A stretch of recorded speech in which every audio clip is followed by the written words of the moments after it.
الحمد لله الحمد لله نحمده ونصلي على رسوله الكريم أما بعد فأعوذ بالله من الشيطان الرجيم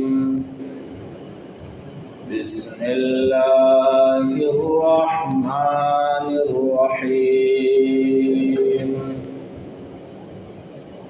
إنا أعطيناك الكوثر فصل لربك وانحر إن شانئك هو الأبتر صدق الله العظيم رب اشرح لي صدري ويسر لي أمري واحلل عقدة من لساني يفقه قولي سبحانك لا علم لنا إلا ما علمتنا إنك أنت العليم الحكيم اللهم صل على سيدنا محمد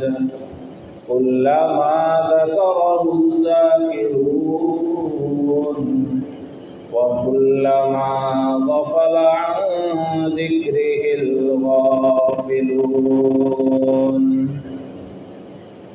দয়াময় রব্বুল আলামিনের শুকরিয়া আদায় করে যে মহান রব্বুল আলামিন আমাকে আপনাকে সালাতুল জুমা আদায়ার্থে মসজিদে আসার তৌফিক দান করেছেন, শুকরিয়া তান সকলেই বলি আলহামদুলিল্লাহ। সম্মানিত মুসল্লিয়ান কিরাম, আল্লাহ পাকের পক্ষ থেকে বড় একটি হুকুম আমাদের সামনে আসতেছে, সেটা হলো কোরবানি। হাদিস শরীফের মধ্যে আছে সাহাবায়ে কেরাম রিদওয়ানুল্লাহি তাআলা আলাইহিম আজমাইন নবীজি সাল্লাল্লাহু আলাইহি সাল্লামকে জিজ্ঞাসা করলেন, মা হাদিহিল আযাহি, হে রাসূল সাল্লাল্লাহু আলাইহি ওয়াসাল্লাম, কোরবানি এটা কি? قال سنة أبيكم إبراهيم, নবীজি সাল্লাল্লাহু আলাইহি ওয়াসাল্লাম বললেন, এই কোরবানি তোমাদের পিতা হযরত ইব্রাহিম আলাইহিস সালাতু ওয়াস সালামের সুন্নাত। সুবহানাল্লাহ। সাহাবায়ে কেরাম বললেন, ফামা লানা ইয়া রাসূলুল্লাহ, কোরবানের মাধ্যমে আমাদের কি অর্জন হবে? ক্বালা বিকুল্লি শা'রাতিন হাসানা, নবীজি সাল্লাল্লাহু আলাইহি ওয়াসাল্লাম বলেন, আল্লাহ তাআলা কোরবানির পশুর প্রত্যেকটা পশমের বিনিময়ে তোমাদেরকে নেকি দান করবেন। সুবহানাল্লাহ। ক্বালু ফাসসুফ ইয়া রাসূলুল্লাহ, সাহাবায়ে কেরাম এবার বললেন, হে আল্লাহর রাসূল সাল্লাল্লাহু আলাইহি ওয়াসাল্লাম, ভেড়া দুম্বার তো অনেক বেশি পশম, আমরা যদি ভেড়া দুম্বা কোরবানি করি এর প্রত্যেকটা পশমের বিনিময়ে কি আল্লাহ তাআলা আমাদেরকে নেকি দান করবেন?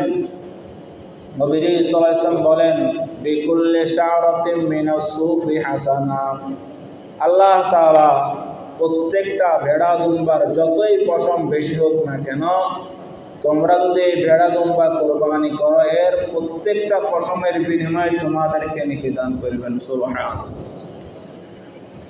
তাহলে আমরা জানলাম কোরবানি আমাদের পিতা হযরত ইব্রাহিম আলাইহিস সালাতু ওয়াস সালামের সুন্নাত।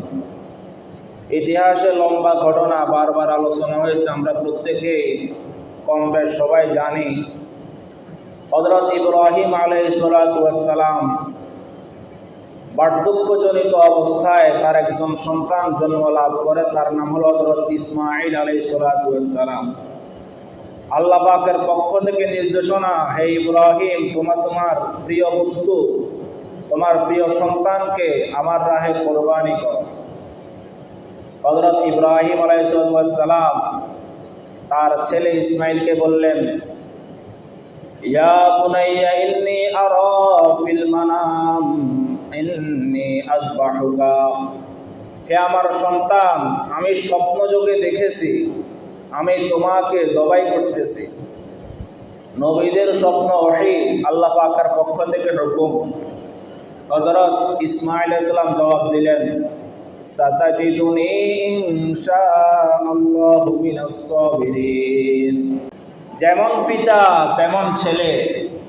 পিতা যেমনি ভাবে তার সর্বোচ্চ মহব্বতের জায়গা তার সন্তানকে সুরের নিচে দিয়ে দিবে, এতে কোনো কুণ্ঠাবোধ করেন নাই, তেমন সন্তান ইসমাঈল আলাইহিস সালাম নিজেও রাজি হয়ে গেছেন, যদি আল্লাহ পাকের পক্ষ থেকে হুকুম হয়ে থাকে, হে বাবা আপনি আমাকে এখনই কোরবানি দিয়ে দেন। সুবহানাল্লাহ।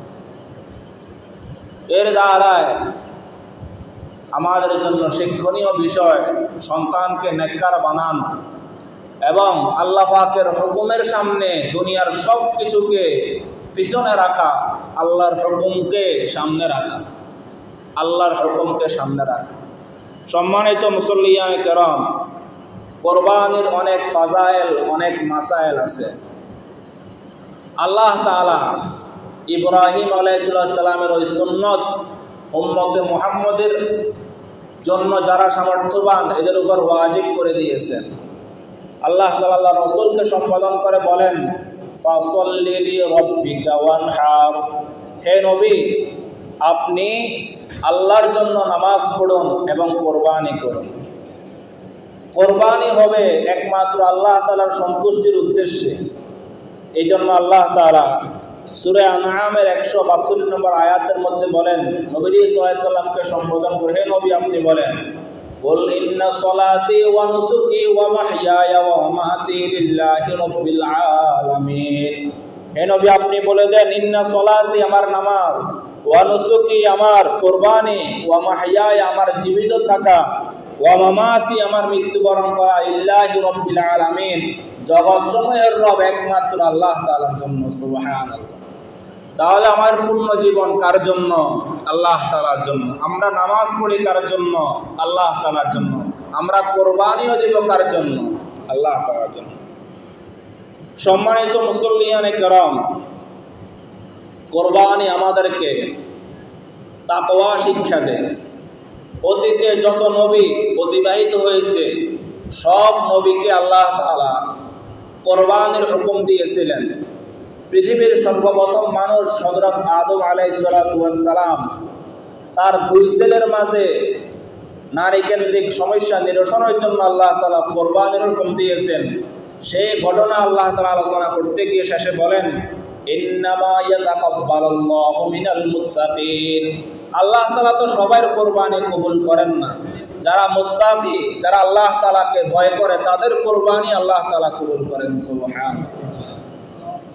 আল্লাহ আরেক আয়াতের মধ্যে বলেন, লা ইয়ানালাল্লাহু লুহুমুহা ওয়ালা দিমাউহা ওয়ালাকিন ইয়ানালুহুত তাকওয়া মিনকুম।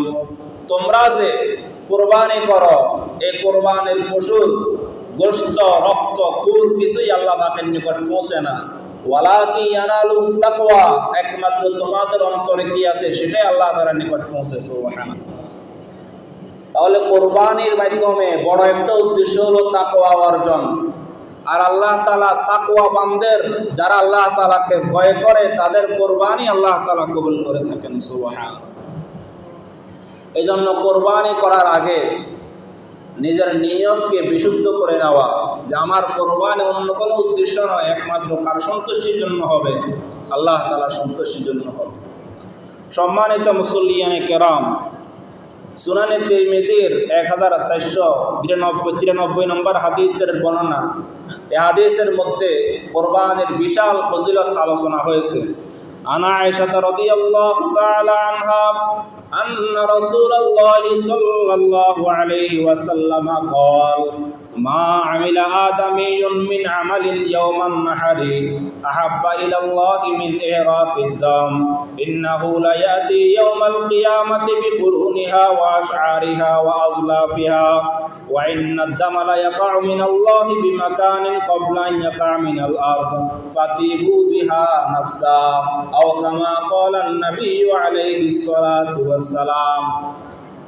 হযরত আয়েশা সিদ্দিকা রাদিয়াল্লাহু আনহা থেকে বর্ণিত, নবী সাল্লাল্লাহু আলাইহি ওয়াসাল্লাম বলেন, কোরবানির ঈদের দিন 10 জিলহজ আল্লাহ পাকের নিকট কোরবানি করার চাইতে, পশু জবাইয়ের চাইতে অন্য কোনো পছন্দনীয় আমল নাই। সুবহানাল্লাহ। ফরজ নামাজ ইত্যাদি তো আছে, কিন্তু অন্যান্য আমলের মধ্যে সবচাইতে বড় আমল, সবচাইতে আল্লাহ পাকের নিকট পছন্দনীয় আমল 10 জিলহজ কোরবানি ঈদের দিনের জন্য একমাত্র পছন্দনীয় আল্লাহ পাকের নিকট আমল হলো আল্লাহর রাহে পশু জবাই করা। সুবহানাল্লাহ। আল্লাহ রাসূল সাল্লাল্লাহু আলাইহি ওয়াসাল্লাম বলেন, ওয়াইন্নাহু লা ইয়াতি ইয়াওমাল কিয়ামাতি বিকুরুনিহা ওয়া আশআরিহা ওয়া আযলাফিহা। ওয়া কিয়ামতের ময়দানে বান্দার আমলনামা যখন ওজন দেওয়া হবে, তখন যে ব্যক্তি আল্লাহর রাহে কোরবানি করবে, ওই কোরবানির শিং, ওই কোরবানির পশম, ওই কোরবানির খুরা পর্যন্ত আল্লাহ তাআলা কিয়ামতের ময়দানে উপস্থিত করবেন। সুবহানাল্লাহ। অর্থাৎ কোরবানির পশুর চামড়া, শিং, কোরবানির পশুর খুর, পশম পর্যন্ত আল্লাহ তাআলা কিয়ামতের ময়দানে বান্দার আমলনামার মধ্যে ওজন দিবেন। সুবহানাল্লাহ। সেগুলো নেকিতে আল্লাহ পাক পরিপূর্ণ করে দিবেন। যারা তাকওয়াবান হবে, যারা মুত্তাকি হবে, যারা একমাত্র আল্লাহ পাকের সন্তুষ্টির জন্য কুরবানি করবে, রাসূল বলেন, ওয়া ইন্নাদ দামা লা ইয়াকাউ মিনাল্লাহি বিমাকানিন ক্বাবলা আন ইয়াকা মিনাল আরদ ফাতিবু বিহা নাফসা। হে আমার উম্মত, শোনো, আল্লাহ তাআলা তোমরা যে কোরবানি করো, কোরবানির পশুর গলার উপর যখন ছুরি চলে, তোমাদের নিয়তের কারণে, তোমাদের তাকওয়ার কারণে ওই পশুর রক্ত জমিনে পড়ার আগে আগে আল্লাহ তাআলা তোমাদের কোরবানি কবুল করে নেন। সুবহানাল্লাহ। কোরবানির পশুর রক্ত জমিনে পড়ার আগে তোমার যদি ইখলাস থেকে থাকে, তোমার নিয়ত যদি সহি হয়ে থাকে, আল্লাহ তাআলা তোমার কোরবানি কবুল করে নেন। সুবহানাল্লাহ। আর যদি নিয়ত বিশুদ্ধ না থাকে, লক্ষ টাকা দিয়ে গরু কিনলাম, লোক দেখাইলাম, মানুষে বাহবা দিল, এক বিন্দু পরিমাণ নেকি আমি পাবো না। বরং ইখলাস না থাকার কারণে, লোক দেখানোর কারণে আমার ইবাদত যে আমি নষ্ট করলাম, এতে হিতের বিপরীত আমার গুনাহ হবে। নাউযুবিল্লাহ। সম্মানিত মুসল্লিয়ানে কেরাম, এই জন্য আমাদের যারা সামর্থ্যবান তাদেরকে অবশ্যই কোরবানি করতে হবে। নবী সাল্লাল্লাহু আলাইহি ওয়াসাল্লাম বলেন, মান ওয়াজাদা সাআতান ওয়া লাম ইউদাহি ফালা ইয়াকরাবান্না মুসাল্লানা। যাকে আল্লাহ তাআলা কোরবানি করার সামর্থ্য দিয়েছেন, সামর্থ্য থাকা সত্ত্বেও সে কোরবানি করলো না, ফালা ইয়াকরাবান্না মুসাল্লানা, সেই জন্য আমাদের ঈদগাহের কাছেও না আসে। সুবহানাল্লাহ। নাউযুবিল্লাহ, নাউযুবিল্লাহ। সামর্থ্য থাকা সত্ত্বেও কোরবানি করলাম না, আল্লাহ রাসূল ধমক দিয়েছেন, আমাদের ঈদগাহে তুমি এসো না, ঈদগাহের কাছেও এসো না। সামর্থ্য আল্লাহ পাক দিয়েছেন, টাকা আল্লাহ তাআলা দিয়েছেন, এরপরও তুমি কোরবানি করলা না কেন? সম্মানিত মুসল্লিয়ানে কেরাম, অনেক মানুষ সামর্থ্যবান, কিন্তু মনে করে ঘরের মধ্যে কেউ নাই, কোরবানি করলে গোশত কে খাবে, এমন অজুহাত দেখিয়ে কোরবানি করে না। নাউযুবিল্লাহ। আল্লাহ রাসূল সাল্লাল্লাহু আলাইহি ওয়াসাল্লাম অনেক বড় ধমকি দিয়েছেন। এর মাধ্যমে তো তোমার দ্বারাই আল্লাহ তাআলা গরিবদের একদিনের পেট ফুরে আহরণের ব্যবস্থা করেছেন। এটা আল্লাহ পাকের পক্ষ থেকে মেজবানি, আল্লাহ পাকের পক্ষ থেকে মেহমানদারি। তুমি কোরবানি করো, বস্তুগুলো খাওয়ার কে? তুমি যদি তোমার ঘরে সদস্য না থাকে, গরিব অসহায়দের মাঝে বন্টন করে দাও, এটাই তো আল্লাহ পাকের পক্ষ থেকে মেহমানদারি। সম্মানিত মুসল্লিয়ানে কেরাম, এবার আসেন আমরা কিছু কোরবানির জরুরি মাসাইল শিখি। প্রথমত আলোচনা, কার উপর কোরবানি করা ওয়াজিব। 10 তারিখ, 11 তারিখ, 12 তারিখ কোরবানিদের দিন ফজর থেকে নিয়ে তারপরের দিন, এরপরের দিন, দ্বিতীয় 2 দিন, মোট 3 দিন যে ব্যক্তি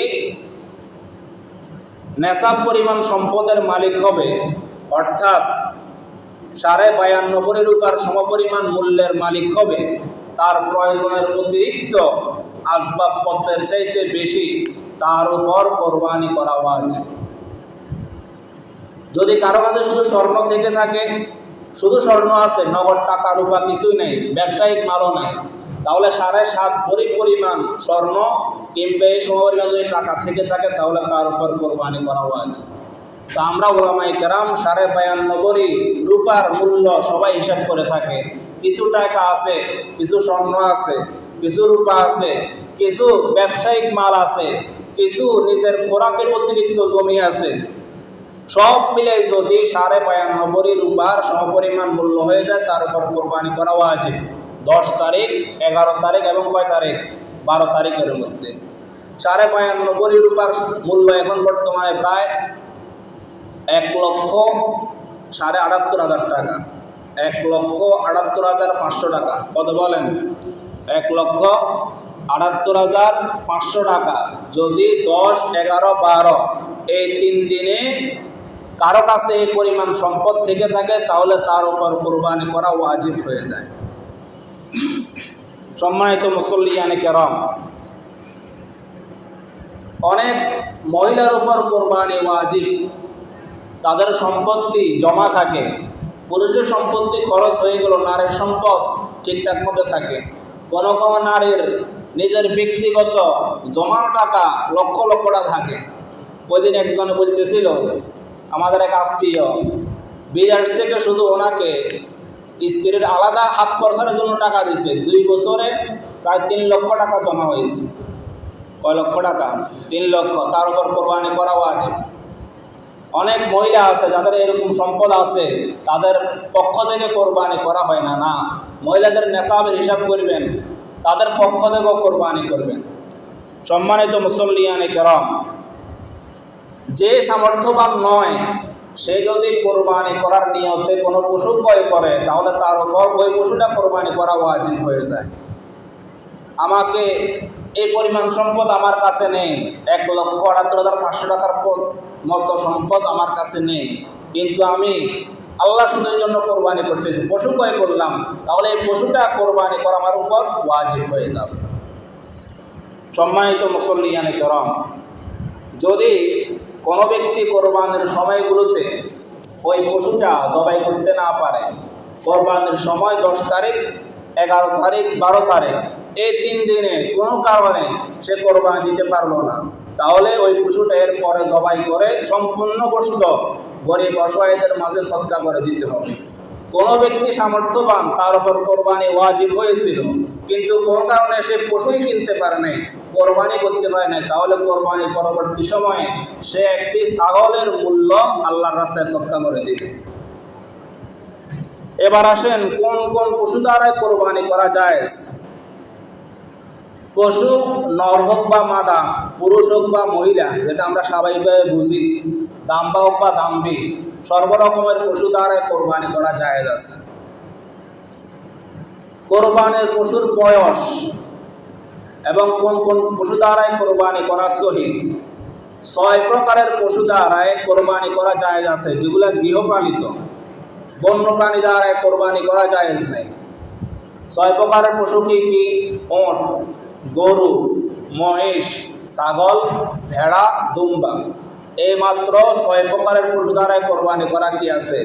জায়েজ আছে। গরু, ওট সর্বপ্রথম। ওটের ক্ষেত্রে তার বয়স কত হতে হবে? ওটের ক্ষেত্রে একটা পশুর সর্বনিম্ন বয়স 5 বছর হতে হবে। 5 বছরের একদিন কম হলেও ওই ওট দ্বারাই কোরবানি করা সহি হবে না। গরু এবং মহিষের ক্ষেত্রে পরিপূর্ণ 2 বছর হতে হবে। 2 বছরের চাইতে যদি 1 মিনিটও কম হয় ওই পশু দ্বারাই কোরবানি করা জায়েজ হবে না। ছাগলের ক্ষেত্রে, ভেড়ার ক্ষেত্রে, দুম্বার ক্ষেত্রে পরিপূর্ণ 1 বছর হতে হবে। বিশেষ করে ছাগলের ক্ষেত্রে পরিপূর্ণ 1 বছর হতে হবে। একদিন কম হলে ওই ছাগল দ্বারা কোরবানি করা জায়েজ হবে না। ভেড়া এবং দুম্বার ক্ষেত্রে কিছুটা শিথিলতা আছে, তার বয়সও 1 বছর হওয়া উত্তম। বাকি দেখতে হৃষ্টপুষ্ট মোটা দাদা আছে, বাকি তার বয়সটা দেখতে 1 বছরের মতো লাগে, তাহলে এই ভেড়া এবং দুম্বা দ্বারাই কোরবানি করা কি হবে? জায়েজ হবে। তবে এখানে অনেকে ভুল মাসালা প্রচার করে, ছাগলের ক্ষেত্রে যদি দেখতে 1 বছরের মতো লাগে তাহলে ওই ছাগল দ্বারা কোরবানি করা জায়েজ হবে। না না, এমন কোনো মাসালা নাই। ছাগলের ক্ষেত্রে পরিপূর্ণ 1 বছর হতে হবে। যেহেতু আমাদের দেশে বেশিরভাগ মানুষ ছাগল দিয়ে এবং গরু দিয়ে কোরবানি করার জন্য এই দুইটার বয়স আমরা খুব বেশি খেয়াল রাখবো। ছাগলের ক্ষেত্রে পরিপূর্ণ কয় বছর? কথা বলেন, কয় বছর? 1 বছর। আর গরুর ক্ষেত্রে পরিপূর্ণ কয় বছর? 2 বছর। গরু মহিষের ক্ষেত্রে পরিপূর্ণ কয় বছর? 2 বছর। এখন আপনি হাটে গেছেন, গরুর বয়স সম্পর্কে অভিজ্ঞতা নাই, অনেকে দাঁত উঠছে নেই চায় না। তার বয়স যদি 2 বছর থেকে কম হয়, দাঁত উঠছে কিন্তু এই দাঁতওয়ালা পশু দ্বারা কোরবানি করলে কোরবানি হবে না। এখানে বয়স উদ্দেশ্য। এখন কার কথা গ্রহণযোগ্য হবে? দেখতে দেখা যায় গরুটার বয়স 2 বছরের মতো, বিক্রেতা যিনি গরু বিক্রি করার জন্য আনছে তিনিও বলতেছে ভাই আমার পালা গরু, আমি এই যে এটাকে 2 বছর পাইছি, তাহলে বিক্রেতার কথা গ্রহণযোগ্য, কোরবানি করা কি হয়ে যাবে? জায়েজ হয়ে যাবে। সম্মানিত মুসল্লিয়ানে কেরাম, কোন পশুতে কজন শরীক অংশীদার অংশ নিতে পারবে? 1 ছাগল দিয়ে শুধুমাত্র একজন ব্যক্তির কোরবানি আদায় হবে। 1 ছাগলের মধ্যে যদি 2 অংশীদার হয়ে যায় কারো কোরবানি সই হবে না। গরুর ক্ষেত্রে, মহিষের ক্ষেত্রে এবং ওটের ক্ষেত্রে এই 3 পশুতে সর্বোচ্চ 7 জন ব্যক্তি অংশ নিতে পারবে। 7 শরীকের বেশি যদি হয়ে যায় তাহলে কারো কোরবানি কি হবে না? সই হবে। এই ক্ষেত্রে 1 জন, 2 জন, 3, 5, 6, 7 পর্যন্ত হতে পারবে, কোনো অসুবিধা নেই। অংশীদার যদি একাধিক হয়ে থাকে, খুব মাসালাটা খেয়াল করেন, অংশীদার যদি একাধিক হয়ে থাকে তাহলে অংশের টাকা সবার সমান হতে হবে। অনেক ক্ষেত্রে দেখা যায় ভাই কয়েকজন, কোনো ভাই দুর্বল, কোনো ভাই সবল, তো যে যা পারে দে, সবারটা পূর্ণ টাকা দিয়ে দেয়। এক্ষেত্রে লক্ষণীয় বিষয়, যদি কারো আধা ভাগ হয় টাকা এবং কারো 1.5 ভাগ হয়, মানে 2 গুণ বেশি, তাহলে এক্ষেত্রে কারো কোরবানি সই হবে না। যেমন ধরেন কোনো ভাই দিল 10,000 টাকা, আরেক ভাই দিল 30,000 টাকা, তাহলে কয় গুণ বেশি? 2 গুণ বেশি। এক্ষেত্রে কারো কোরবানি কি হবে না? সই হবে না। এই জন্য অংশীদার নির্বাচনের ক্ষেত্রে কিংবা একাধিক অংশীদার 1 পশুতে অংশগ্রহণ করার ক্ষেত্রে সকলের টাকা কি রাখতে হবে? সমান রাখতে হবে। শুধু এইটুকু করা যায়, আমার দুর্বল ভাই, তাকে বলে দেন ভাই তুমি টাকা দেওয়ারও দরকার নাই, আমরা দিয়ে দিব, তুমি আমাদের সাথে থাকিও, তাকে গোশত হাদিয়া দিলাম, কোনো অসুবিধা নাই। কিন্তু তাকে যদি অংশীদার আমি সাব্যস্ত করি, এক্ষেত্রে তার টাকা সকলের টাকার সাথে সকলের টাকার সমপরিমাণ হতে হবে, নয় কারো কোরবানি সই হবে না। যদি বিশেষ করে কারো আধা, কারো 1.5 এমন পার্থক্য হয়ে যায়। সম্মানিত মুসল্লিয়ানে কেরাম, কোরবানি আদায়ের ক্ষেত্রে আরও একটি গুরুত্বপূর্ণ মাসালা হলো, ঘরের অনেক সদস্য, ধরেন যৌথ ফ্যামিলি, 3 ছেলে এক ঘরে বসবাস করে, এই 3 ছেলে মিলে কি করে? তার মায়ের পক্ষ থেকে কিংবা বাবার পক্ষ থেকে কোরবানি করে। অবশ্য এমন সময় বাবার কাছেও কিছু নেই, 1 টাকাও নাই, মায়ের কাছেও কিছু নেই, এখন সব কিছুর মালিক কারা? সন্তানেরা, ছেলেরা। এই ক্ষেত্রে ছেলেদের পক্ষ থেকে কোরবানি করতে হবে। সব ছেলে মিলে যদি বলেছে আমি মায়ের নামে দিলাম কিংবা বাবার নামে দিলাম, তাহলে তাদের নফল কোরবানি আদায়ের সওয়াব হবে। কিন্তু যাদের উপর কোরবানি ওয়াজিব হয়েছে, টাকাওয়ালা ছেলেদের, এদের কোরবানি আদায় হবে না। এই জন্য কোনো যৌথ ফ্যামিলিতে একটা গরু কিনলেন, 7 জন পর্যন্ত এই গরুতে অংশীদার সাব্যস্ত করা যাবে।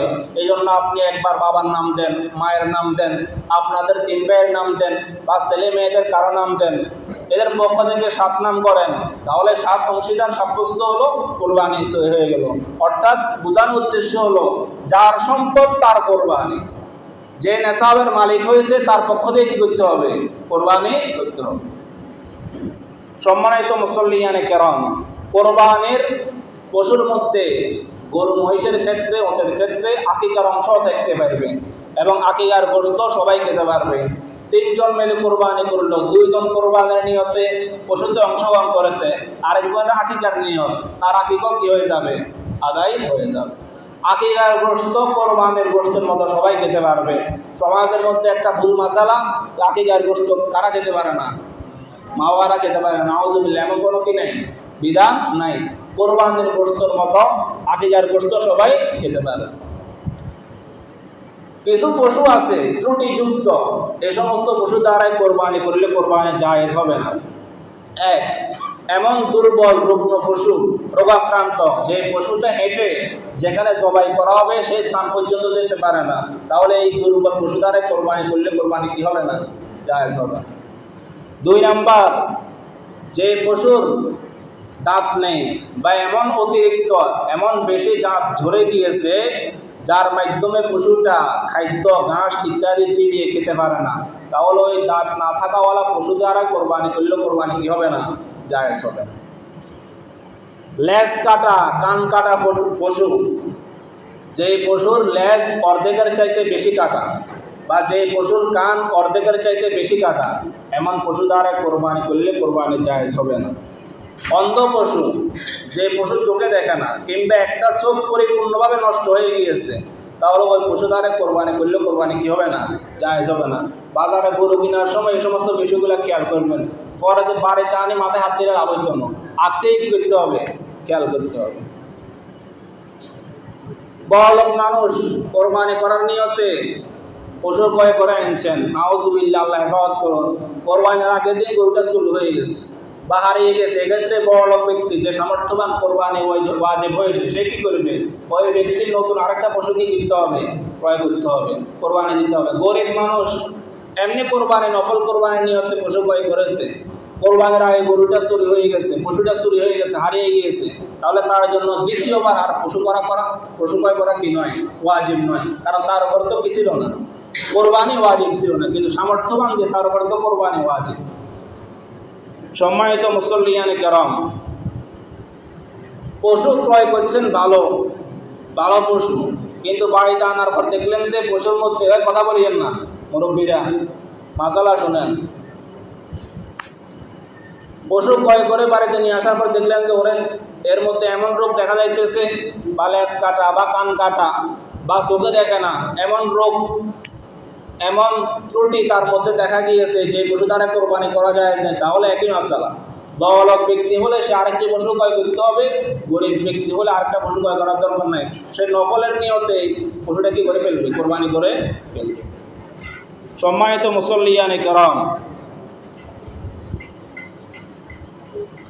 কোরবানি নিয়ত বিশুদ্ধ হওয়া, বিশেষ করে যদি একাধিক অংশীদার এক পশুতে অংশগ্রহণ করে, তাহলে সকলের নিয়ত যাতে করে একমাত্র আল্লাহ পাকের সন্তুষ্টির উদ্দেশ্য হয়।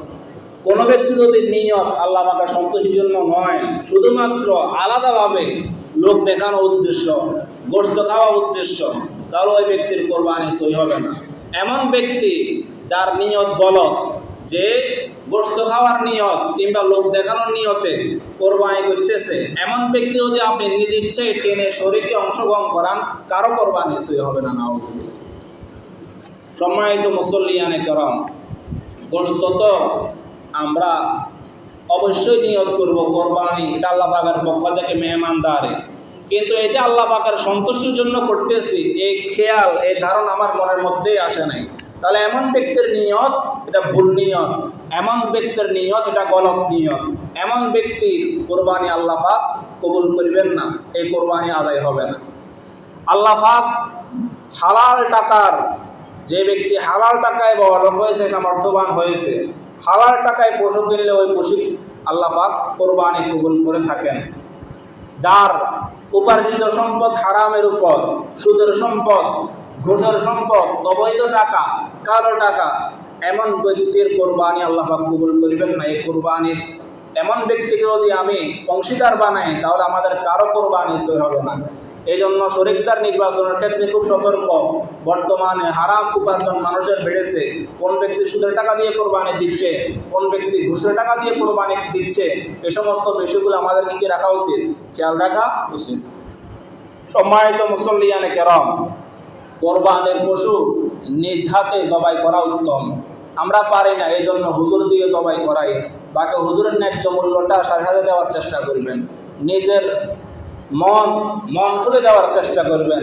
লক্ষটা কোরবানি করছে, হুজুরে জবাই করে দেয় 2 ঘন্টা হুজুর হয়েছে হলো জবাই আলা গরুওয়ালা এমনি টাকা দিবার কোনো খবর নেই। নাউজুবিল্লাহ, এমন কাজ করিয়েন না। হুজুরকে আপনারা 200 টাকা আনলে বই থাকবো নিয়ে পড়ে দেখবো নি না। এই জন্য ফাতিবু বিহা নাফসা, আল্লাহ রাসূল সাল্লাল্লাহু আলাইহি ওয়াসাল্লাম বলেন তোমরা আনন্দ চিত্তে কোরবানি করো, তোমার কোরবানির মাধ্যমে যাতে করে সবাই কি হয়ে যায়, সন্তুষ্ট হয়ে যায়। কোরবানির পশু যে জবাই করেছেন তাকে বিনিময় হিসাবে গোশত দেওয়া কি নাই, জায়েজ নাই। পশু জবাইয়ের সময় তাকে ভালো করে খাওয়ানো, সুন্দর করে গোসল দেওয়া, এবং যে পশু যেই অস্ত্র দিয়ে যেই ছুরি দিয়ে তাকে জবাই করা হবে এটা ধারালো হওয়া। অনেকে বোঁদা ছুরি আনি দেয়, আমরা তো আলহামদুলিল্লাহ হুজুরা নিজেরাই ছুরি আনে, তো অনেক সময় দেখা যায় ছুরি নাই, তো যে কোরবানি করতেছে সে ছুরি নিয়ে আসছে দোঁতা ছুরি, ঠেলতে ঠেলতে গরুর রক কাটা যায় না। না, পশুর জবাই করবে ধারালো ছুরি দ্বারায়, ধারালো হওয়া এটা আরেকটা সুন্নাত। সম্মানিত মুসল্লিয়ানে কেরাম, পশু জবাইয়ের পর নিস্তেজ হওয়ার আগ পর্যন্ত পশুর রগ ইত্যাদি না কাটা, এটা মাকরুহ। অনেক সময় দেখা যায় যে জবাই করার পর বলছো আপনি সরেন, আমরাও তো পারি কথা বলে দিয়ে নিয়ে বলাবে এক ভূতের লগে পশুর শ্বাসরুদ্ধ হয়ে কি হয়ে যায়, মারা যায়। নাউজুবিল্লাহ। রগ কাটার আগে যদি পশুর 3টা রগ আছে, মাসালা অনেক দীর্ঘ, খাদ্যনালী, শ্বাসনালী, শাহরগ 2টা, এর মধ্যে 3টা রগ অবশ্যই কাটা যেতে হবে। যদি 3 রগের আগে 2 রগ কাটছে বা 1 রগ, এর আগে আপনি বুঝাতি পশুর শ্বাসরুদ্ধ করে মেরে ফেললেন, সে নিস্তেজ হয়ে গেছে, তাহলে এই পশুর কোরবানি সই হয় নাই, জবাই বিশুদ্ধ হয় নাই। এই জন্য বাহাদুরি করিয়েন না, গুতা মারিয়েন না। জবাই দেওয়ার পর নিস্তেজ হতে 1 ঘন্টা সময় লাগক, 1 ঘন্টা কি করবেন, অপেক্ষা করবেন। চামড়া যদি কোনো ব্যক্তি বিক্রি করে তাহলে এই বিকৃত মূল্য অবশ্যই গরিব অসহায়দের মাঝে কি করে দিতে হবে, সদকা করে দিতে হবে। সে নিজে খাওয়া জায়েজ হবে না। সবচেয়ে উত্তম হলো কোনো এতিমখানায়, কোনো মাদ্রাসায়, এখন তো চামড়ার সব জালিয়াতি শুরু হয়ে গিয়েছে। অনেক মাদ্রাসা বা উলামা একরাম সিদ্ধান্ত নিয়েছে বিভিন্ন এলাকার যে চামড়াই ক্রয় করবে না। বড় একটা সিন্ডিকেট বাংলাদেশের মধ্যে শুরু হয়েছে, আল্লাহ হেফাজত করুন। যাই হোক, মূল মাসালা হলো এটা যদি কোনো সদকায় জারিয়ার নিয়তে কোনো মাদ্রাসায় দিয়ে এটা আরও উত্তম হবে। গোশত বন্টন নিজে একা হলে, একা কোরবানি করলেন তাহলে উত্তম হলো, মুস্তাহাব হলো এটাকে 3 ভাগ করা। 1 ভাগ নিজের জন্য, 1 ভাগ আত্মীয় স্বজনের জন্য, এবং 1 ভাগ অসহায়দের জন্য।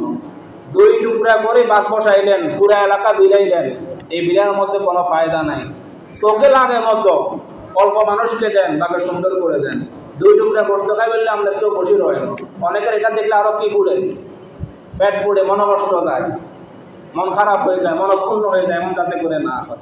অল্প দেন, অল্প মানুষকে দেন, তাকে চোখে লাগা মতো দেন, এটা মুস্তাহাব। যদি আপনি চান না আমি কাউকে দেওয়ার দরকার নাই, আপনি পুরা গরুটা একবার একসাথে ফ্রিজের মতো রাখতে পারবেন, কোনো অসুবিধা নেই, কোনো কি নাই অসুবিধা।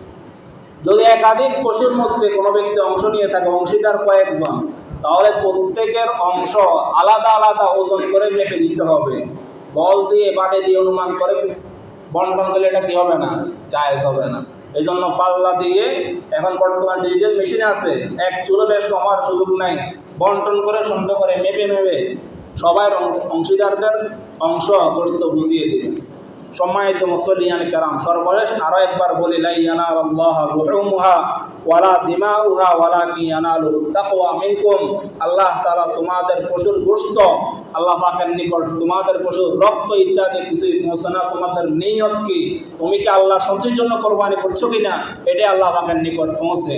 এখন আমি তাকওয়াবান হইলাম কিনা, আল্লাহ সন্তুষ্টির জন্য কোরবানি করতেছে কিনা।